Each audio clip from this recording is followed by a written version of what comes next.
Welcome to another 3D Total interview. Today we'll be chatting with Kate, aka Poopikat, about her journey and life as an artist, as well as her contribution to issue 32 of the Character Design Quarterly magazine. Thank you so much for being here, and I hope you enjoyed the interview. Thank you so much again for taking your time to have this interview. But before we jump into the questions, can you just take your time to briefly introduce yourself to the viewers and the listeners? All right. Thank you so much for having me. I'm so excited to talk here today. And again, thank you.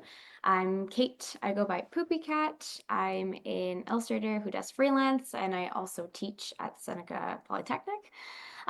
So I like to focus on quite a bit of random things, but mainly the younger illustrations, so children's illustrations, do a little bit towards the middle grade illustrations, and currently going towards hopefully comics. So that's me. I work in traditional and digital. So I was looking through your work, like I mentioned earlier. I discovered your art through 3D Total, and your work is absolutely beautiful. There's something about like the colors, the like it's so playful, it's so vibrant. It's also kind of gives me a bit of feature animation type vibes. Like there's just so much. interesting. Yes, I love it. It's really it evokes this very like whimsical kind of like childlike nature, which I'm always drawn to naturally.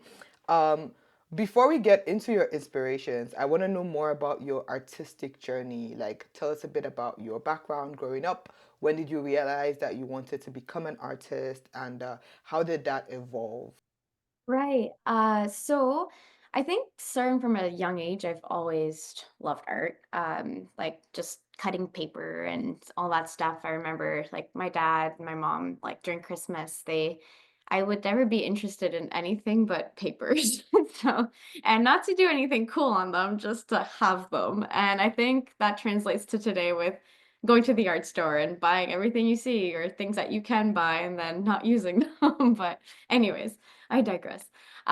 So I started pretty early. I went to school always knowing that I wanted to go into that field. Thankfully, my parents were always super supportive on that.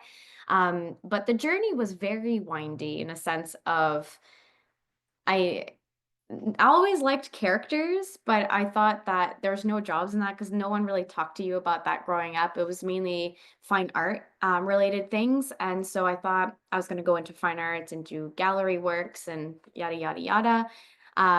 So I ended up starting at OCAD University for fine art. And at that point, I just remember thinking, like, am I ever going to make it as an artist? Because, like, I had no idea what I was doing.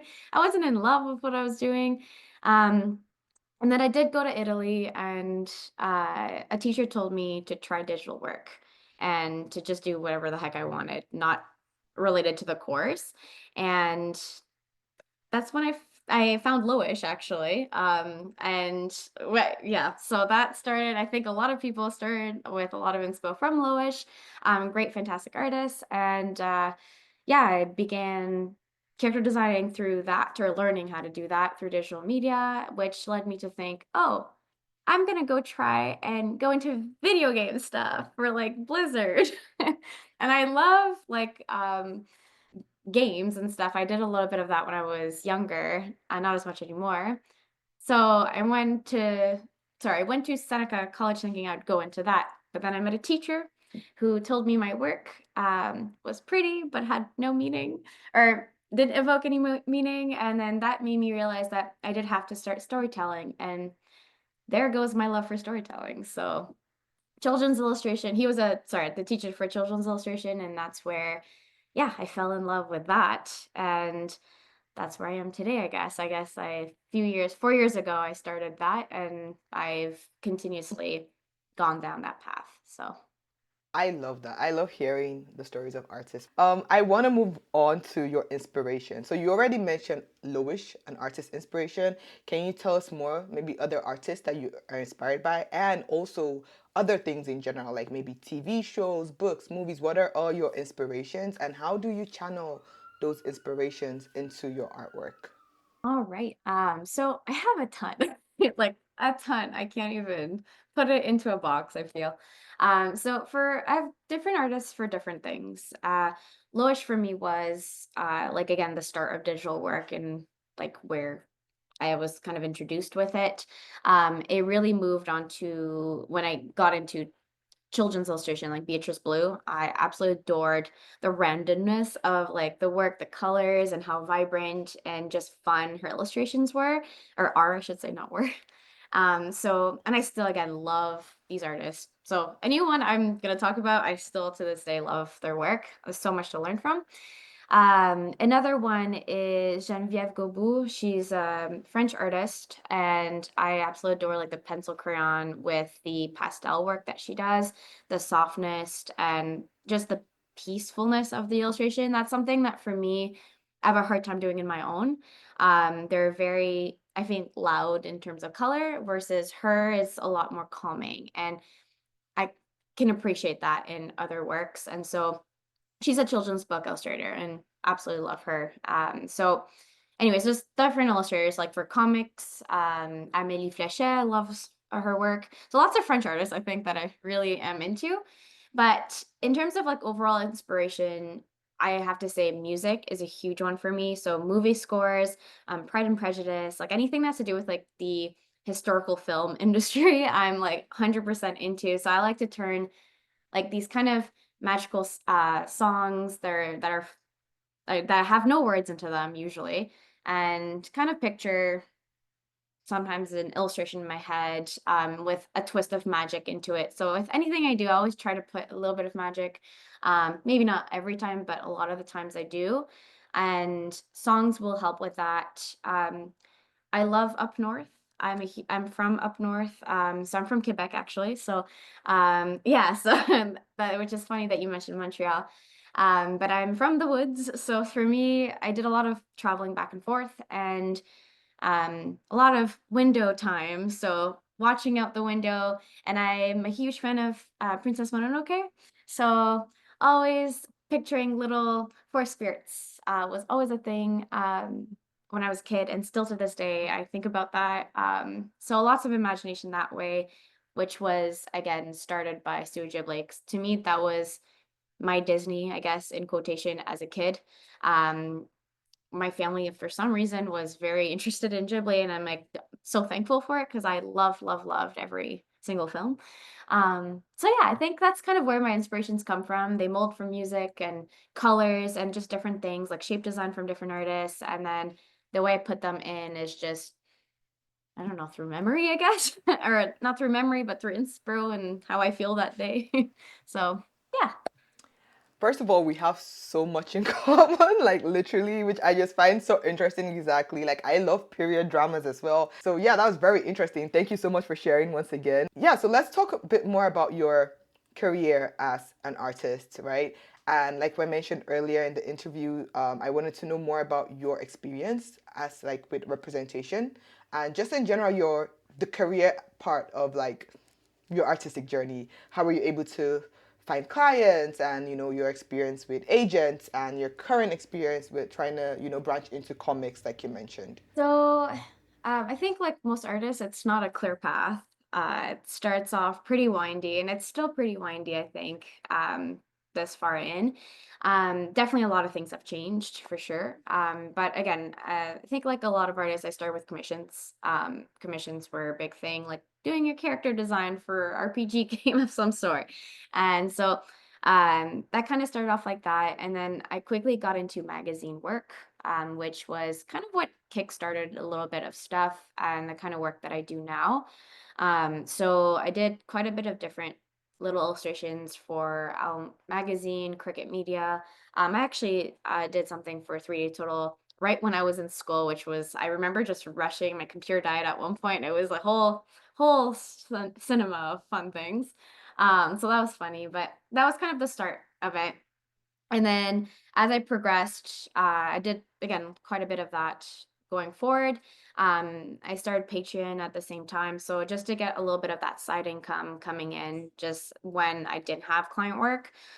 So doing online teaching, Patreon, and selling like behind the scenes work. So that was kind of a side thing for me, which eventually led to bigger clients. So I have worked, did a lot of visual development for animation. So with DreamWorks, Mattel, and Anyways, one currently that I can't say, but I'm so excited for. So anyways, so there's that. And then going into board games. So that's a big thing that I'm currently working on is over the last year and a bit is just working on board games and for the younger public. So that's been quite fun. So it's been like a whole array of different things that have to do with the younger side of illustration or younger viewers, I guess. And then transferring to comics, as you kind of mentioned. I've always had the struggle of I'm not 100% in picture books. I thought I would be. I mean, sorry, I love picture books. I adore them and I want to do more of them. But my works is a little bit not too old, but it's like brushing against the fine line of picture books, but it's not old enough for middle grade. And so it's having this weird pull in between where finding clients for books specifically has always been a weird challenge of mine, as much as I wish it wasn't, but it is. And so I found that French comic books in I was gonna say in France. Obviously, it's in France if they're French. But they, sorry, I don't know why my brain didn't do what it was supposed to do here. But they kind of cater a little bit more to the age group, whatever age group it is that my work fits into. And I love the work. I am obsessed with it. I adore it. So I'm actually working on one book right now with a French publisher, Les Aventuriers d'Ailleurs, and it's a comic book. It's a graphic novel for, again, the younger crowds. And so I'm hoping to do a lot more of that coming into the following years. Now, with representation, I was represented before, like a wonderful agent. She was awesome, or is awesome.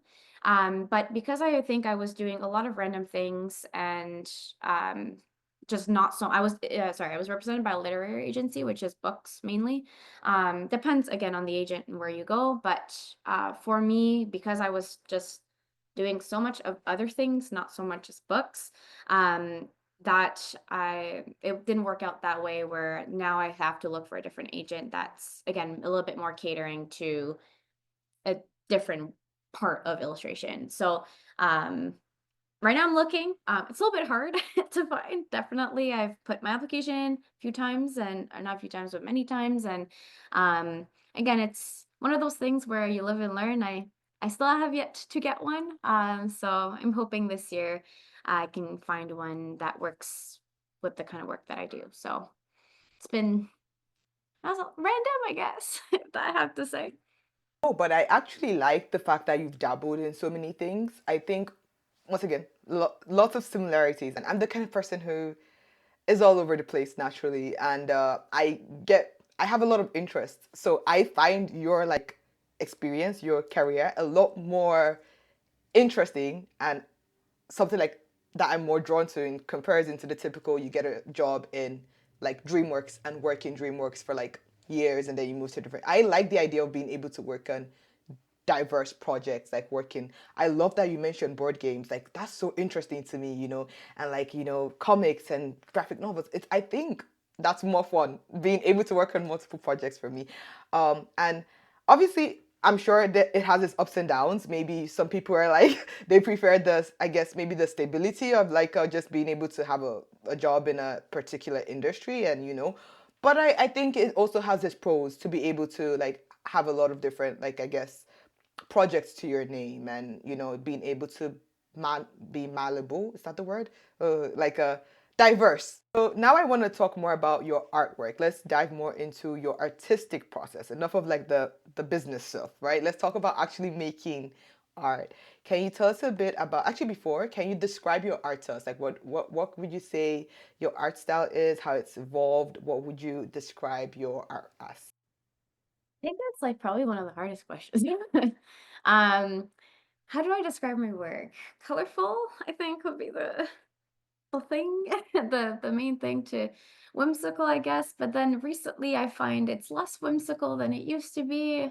It's I've had a lot of changes I find in decision making with my work over the years where when I started with children's illustration, like in my head, it was a clear path of where I wanted to go. And over the last year, it's been such a blurry blur of do like how I want to evolve as an artist and to like do I want to like just go towards picture books, but I kind of want to add more detail and go somewhere else. So it's been a whole process of mishmash. And um yeah, and like in terms of the what clients I get as well, like so my work now attracts certain type of client, and I want to do more books. So it's like kind of that change of where do I change in my work. So anyways, process wise on that is a lot of research. I've been doing a lot more of that over the last years. So I've been buying a lot of books, just kind of seeing where my art stands and that community, and like, again, doing a lot of comparison with my own work where I'm lacking, and where what I'm doing well in. So for instance, I'm lacking a lot in smoothness of color, and like, having being able to, like, I understand the process of atmospheric lighting, and I understand to explain it to people, and I know how to, but I don't apply it. So it's like this weird thing of taking the time and experimenting with like what I'm lacking. And funny thing, character designs as well. Like I'm okay with them, but there's definitely a lot of places where I could definitely be better. And I know how to, and I can show it to someone, but applying to my own work is a whole different thing for some reason. So um lots of process there and research, and on my own free time when I do have free time is to kind of play around with different things. And so I think that's why over the last year my work's like looks like my work, but has gone through a little bit of that's weird ups and downs, and I think that's just normal. A revamp, as I like to call it. So process wise, when it comes to that and just creating a piece start to finish, again, research is one thing. So kind of figuring out what the storytelling is that I want to give and say. So that's probably one of my favorite parts is really finding a story. So I always use bubbles. So I have like my general idea of my story, and then basically if it's like a girl walking through the woods, like that's super general. So how, like, what is she doing when she's walking through the woods? Like, is it a haunted woods, or is it a very whimsical, happy go lucky kind of woodland look? Is there someone she meets, and if she meets this person or this thing, is it an evil character or a good character? Is it going to take her somewhere? So I try to kind of get a general idea and turn it into something a little bit more story filled, which helps me visualize the story or the illustration in my head a lot better. And then kind of with the shape design as well. Is it going to be a little bit more angular? Is it going to be a little bit softer? And what kind of colors I want to work with. Now, another thing that I struggle with, which is funny, is color. I know, everybody always makes that face. But every time in my illustrations, when I get to a block, it's always the color. Always, always, always. I enjoy it so much, but I also hate it at the same time because I feel like I want to put every color. And that's my problem. And I wish I had that skill to be muted and love just staying with muted tones. But nope, I have to go the full color vomit way of like our unicorn rainbow. And that's been really difficult for me to tone back and understand that I don't have to use the whole rainbow to create something. And so I've been a little over the last year, been really challenging myself to kind of do that. And it's been really difficult. So researching colors is part of that process. And then figuring if I want to make my illustration digital or traditional. So that's also sometimes I feel like, oh, this will look better digital or this will look better traditional, but then I'm stuck because I'm like, I want to do both, but I'm not going to do the same illustration twice. Just partially because I'm not that patient. So anyway, that's one of them. And yeah, so then I go on to creating my composition. I do a few sketches, and then um, usually just a few, and then when one hits, I'll clean it up and see if I can. I usually change a lot when I'm digitally painting anyways. Like I'll crop, I kind of paint on one canvas. And then when I'm working traditionally, I always sketch digitally. I never sketch traditional.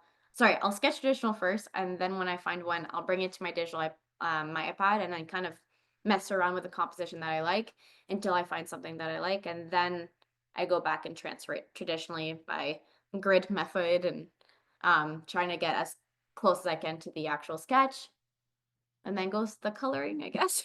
That's I guess if that's what you mean by part of the process. Yeah, so just coloring, rendering, which is the longest part that takes hours and hours for me.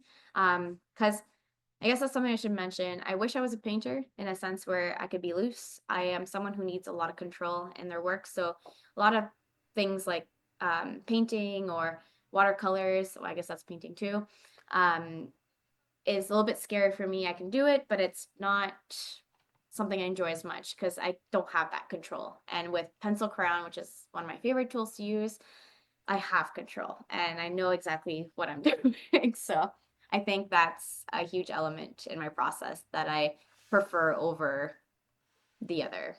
And then finished illustration. So I was gonna say when you said you're you struggle with color, I was like, interesting, right? Like I don't see that, but okay, like I it's get that comment quite a bit. yeah. So I often talk to my friend like Art of Maxine V. I'm sure I don't know if you've seen her work, she's insanely good. She sometimes when I'm stuck and I'm like, girl, I need help. Like help, please. And she's been super helpful in that and like helping me with stuff like that. So it's really good. Actually, if I had ever a tip for someone is get yourself an art friend that can see with a second pair of eyes.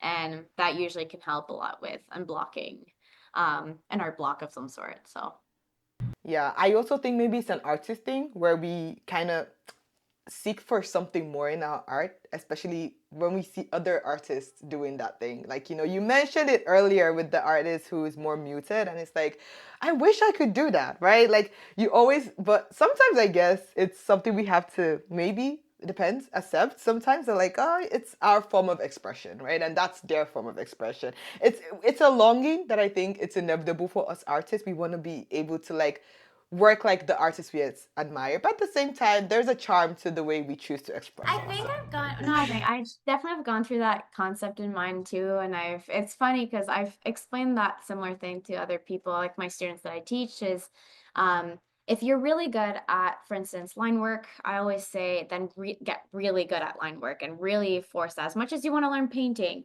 like really get good at the thing that you just naturally like enjoy doing. So for me, like I love color. I think it's more of a I want to learn how to mute certain parts of the color so they balance and instead of yelling at each other, they can talk to each other. So yeah, I think and it's hard. I feel like because yeah, like part of me is very colorful in that sense, and the way I express myself with people is very loud and typically. So I think that translates to my work, which is why it's probably very hard to stay quiet. So Thank you so much. That was very insightful. I love hearing about an artist's process. I wanted to ask now specifically about your contribution to like with 3D Total, specifically the character design quarterly. Yeah, just tell us a bit about that. Yeah, so I was asked to do a reimagined character for the 32nd issue for the quarterly magazine. And so I chose to do Alice in Wonderland. And I absolutely love the world of Alice in Wonderland. I love the magical side of it. I love the imagination. I mean, the magical and imagination side of it. So I tried to kind of imagine her, since it is a dream that Alice goes through in the real story. It's she falls asleep and she wakes up and it's all been essentially a dream. I kind of wanted to stick close to the story at the same time, but have her kind of as a kid. And you know how we imagine like we play make believe when we're kids and we do all these fun things. So I had her as like I was into sewing last year. So I had her as like a seamstress where she makes her own clothes and makes her own stories. And so she makes Esther of Alice in Wonderland, but she's like a little seamstress in her bedroom and makes her own yeah, clothes according to the story that she's imagining. So in the story or in this reimagined version of her, I go through each step by step of creating that character while still staying true to the original character of Alice. And it has to be obviously in my style. So I went through like shape design, which is like a huge fun thing I enjoyed to do as I watch TV or anytime during the day. Um, when I have some free time. So did some shape design on that. And then just kind of figuring out ways of what should her facial features be? What should her hair be? That makes sense to her age, but that also makes sense to the original and the kind of new-ish story I'm trying to give here. And then I went through clothes design there, which was just again, what would she look like in her PJs? Is she making dresses in her PJs, or what does she look like when she comes home from school? And what would her bedroom look like? What would you find in her bedroom? So what kind of tools would she need, but at the same time still be a kid and have aspects of the original Alice in Wonderland in it. So it was a lot of development process regarding that. Um, and then yeah, going towards a final illustration of what her bedroom looks like and having her in it. So having like I can never say that word, Cheshire cat, the Cheshire. I So have no idea. yeah, right? It's Yeah, the so that cat. the So I had cat, it like a yes. it's yeah, it's a weird word. But having that cat as like a plushie on the bed instead of like having it in real life. And it's all like part of her own world, but she's sewn all these things and she's made it her own actual world instead of just having it in her imagination. So that's kind of the vibes that I went with for that development. So and which I enjoyed doing so much. It was great. So really fun process. Definitely. I love reading about an artist's process. I love reading how they take the idea and how they, translate that into their work. And yeah, I think it's very informative for people who are trying to start out or learn or, understand how to, I guess, break through their own creative voice. So yeah, that was very informative. I'm sure people find that helpful. So yeah, we're practically at the end, partially because we've gone through most of the questions, partially because my memory card is almost full.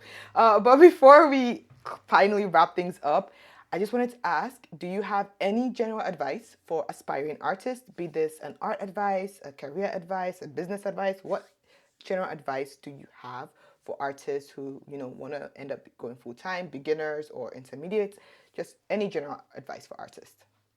I think the biggest one I have is don't stop, even if you have a block. I know it sounds really counterproductive, but I find that drawing is a muscle. So it's like working out. If you stop for 2 weeks, it's harder to get back into, and we're going to give ourselves excuses, especially if we want to make it out as a freelancer. It's difficult, especially with everything going on now. It can get, there's a huge pool of artists. So to start getting work, just keep pushing and push and push and push as much as you can. Obviously, give yourself time to breathe and to be healthy. That always health will come first. But just know that it's a definitely a push, push, push kind of field for a long time, and to not stop. And if you are feeling burnt out, again, take those breaks, but draw circles. Like draw, just get that habit of putting a pencil in your hand and draw square, draw like, a game or something, anything, write a poem, and just get that pencil in your hand. And if the iPad's not doing it, get a pen and paper, and just draw what you like. If it's flowers, draw flowers. Doesn't have to be anything that is revolutionary. As long as you're getting that practice in and it's 2 minutes, then let it be 2 minutes. If it's an hour, great. But do that until you get back into the groove of things and then keep going. So yeah, that would be my little tip there. Thank you so much.